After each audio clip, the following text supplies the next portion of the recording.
Hi, my name's Susie, I'm 18 and I'm here today to have a sexual health checkup. This is my nearest gum clinic, which I just found on the internet through the THT website, so I've not been here before and I don't know what it's going to be like. Some clinics you can actually make like an appointment, but this one has a walk-in service, so that's what I'm going to do today. Okay, this seems to be pretty straightforward. It's just asking for my contact details, name, address, GP contact details. Can't actually remember who my GP is, so I might leave that one blank. And yeah, contact phone number. That's it. Pretty simple, really. Susanna? Yeah. Susanna, do you want to come through? Yeah,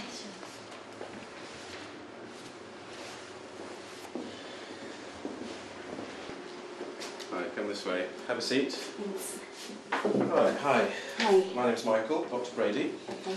What can I do for you? Basically, my partner and I, we want to stop using condoms, so I just want to get like a general checkup. Okay, fine. A check-up of sexually transmitted infections. Yeah. Fine. Have you ever had tests like this done before? No. All right, well, I just need to run through a few questions with you, and then I'll explain what all the testing involves, if that's all right. And the questions will be a little bit about your past medical history and also about your recent sexual activity, if that's all right. Yeah, that's fine. Okay, so you've been with your boyfriend for how long now? Just over a year. Just over a year. And when was the last time you had sex with him? Last week. Last week. And do you use condoms all the time?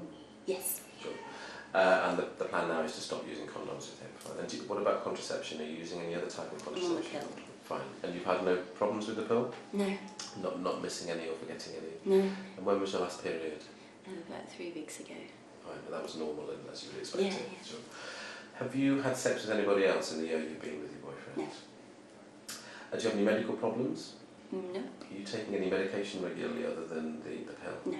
And are you allergic to anything you know about? Not that I know of, no. Fine, okay. I'll just run through with you the test that we offer here. Okay.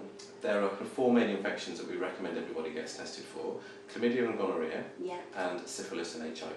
I just need to run through a few questions with you just regarding the HIV test, and I'll give you a little bit of information about that and the rest of the tests we're going to do. Okay. Have you ever injected yourself with drugs or shared needles? No. Have you ever had sex with anybody you know to be bisexual? No. And have you ever had sex with anybody who comes from a part of the world where HIV is very common, predominantly from Africa or sub-Saharan Africa? No. Okay, now the reason that we run through those questions is it gives us an idea of somebody's risk factors for HIV. Those 3 groups, people who inject drugs, men who have sex with other men, or people who've come from parts of the world where HIV is more common, are the 3 main risk groups for HIV in this country. Okay. Now the fact that you answer no to all of those questions means that we would put you in what we call a low risk category, so it would be very unlikely for you to have HIV.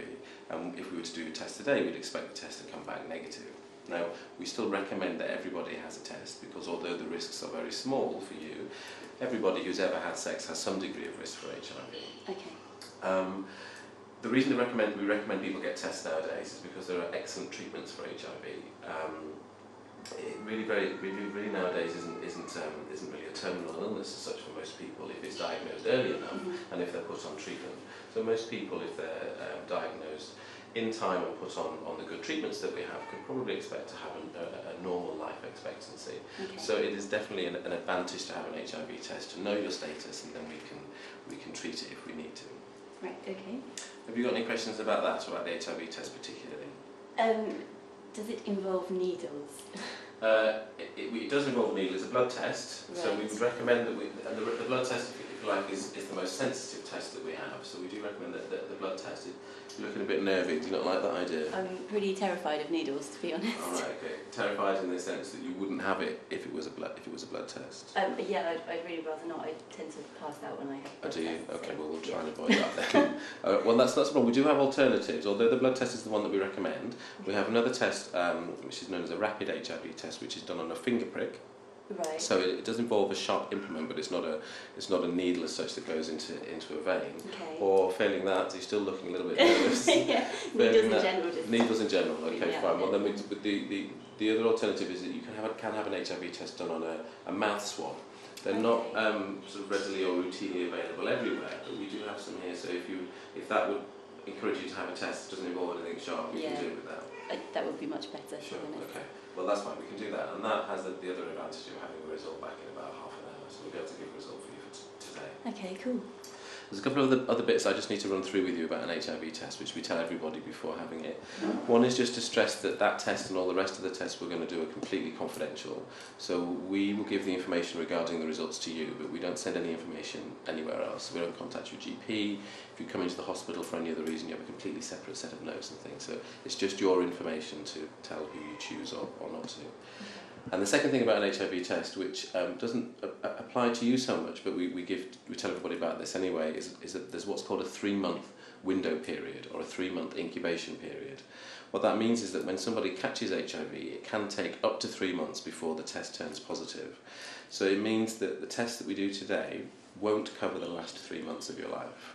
So that only has an implication if there's anything in the last 3 months that you were worried about, particularly as a risk for HIV, in which case we'd recommend that you repeat the test in 3 months' time.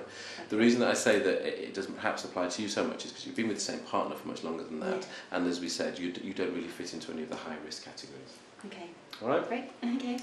And just to run through with the other stuff that we're going to do, so the gonorrhea and chlamydia test, and if anything those are for you are the most important, because chlamydia is the commonest sexually transmitted infection in the UK, and so if you were going to have anything, that's the one that you're most likely to have. The gonorrhea and chlamydia test we do on a vaginal sample. It's a swab that you can just take yourself. You don't need to get up into a couch and be examined or anything, so you can just nip to the loo and do that. I'll show you how to do that. And then we'll do the mouth swab for HIV. And the other thing that I just need to let you know is that if we don't do any blood tests, we won't be testing you for syphilis. That's the only thing. I mean, syphilis is another bacterial sexually transmitted infection. It's not as common as the other infections, but that is the only way that we can test for that at the moment is on a blood test, so we won't be testing you for that today. Okay, well, that's cool. All right, okay. Have you got any other questions you want to ask me just now? No, I don't think so. Yeah. That covers it all. Okay, fine. Well, if we do the HIV test mouth swab thing first, Yeah. then I'll just give that to one of the nurses to sort out, and that will be kind of working. I'll take about half an hour, and then I'll show you how to do the chlamydia and gonorrhea test. Okay? And I'll just show you how this works. It's quite simple. What you have is a little sponge thing. There you go. If you just want to take that out, there's a plastic handle, there you go, and another one. And you just stick the two together to make it a little bit longer. What you need to do is you need to put it down the side of your mouth between your lower gum and your outer cheek. So that's it. And that's it. And then just rub it against your gum as if it was like a toothbrush. When it's been in there for a couple of minutes, we just put it into this sort of liquid thing, and then we give it off to the nurses, and they will process the test, and we should have that result back for you in 30 minutes. Right. So this is the chlamydia or gonorrhea test. Okay. So I'll just show you how to do this, and then you can nip off to the loo and do it yourself. A couple of bits that you need. That's the sample the sample pot rather that we send off to the lab, and this is the swab that you use to take the sample. So when you get to the loo, open this up. So it's got a long pink handle and a white cotton tip at the end. You need to insert the cotton tip a short way into the vagina. It doesn't need to go the whole thing. About so far is plenty. And then you're basically moving it around the vagina in a circular motion, so it's just touching the walls. And do it for say 20 circles, right?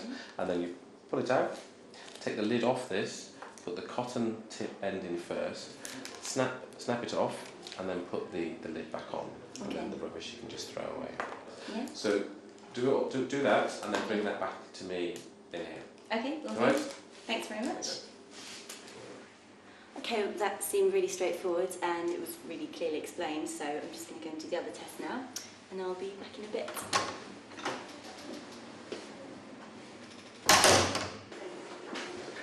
Okay, all done? Yes. Yeah. Great, so I'll take that from you. Okay. This we're going to send off to the lab, and we've got the nurses doing the HIV test for you now. So it's about 20 or 30 minutes, we'll have the result back for you. Sure, okay. So if you want to have a seat back in the waiting room, I'll give you a call back when you're ready. Great, okay. All right? Will do, thank you. No problem. Susanna? Yeah. Hi, do you want to come through the results? Okay, well we've got your HIV test result back, and I'm pleased to say that it's come back negative. Great. You don't have HIV. Fantastic. So that's a relief. Yeah. As I said before, we don't have any other test results for you today because the chlamydia and gonorrhea test we've sent off to the lab now. Yeah. We should be able to get those results to you in about 10 days' time. Okay. And you've got a number of choices in terms of how you get the results. Probably the easiest way is that we can text you with your results, or alternatively we can write to you, or we can give you an appointment to come back and pick them up. Text is fine. Text is fine. Yeah, yeah. Right. So we've got your mobile number. Okay. Okay. Grand. Well, that's it then for today. So we should have that those results texted to you in about 10 days' time. And so unless you've got any other questions, that's you done. No, that seems all clear. Yeah. Okay. Fine. Great. All right then. Thank you. You're very welcome. Thanks a lot. Bye bye. Bye. I've just finished the test. It was really easy, really straightforward. They're going to text me the results, and I thought it might be quite embarrassing, but it was absolutely fine. So I'm just off now to get on with my day.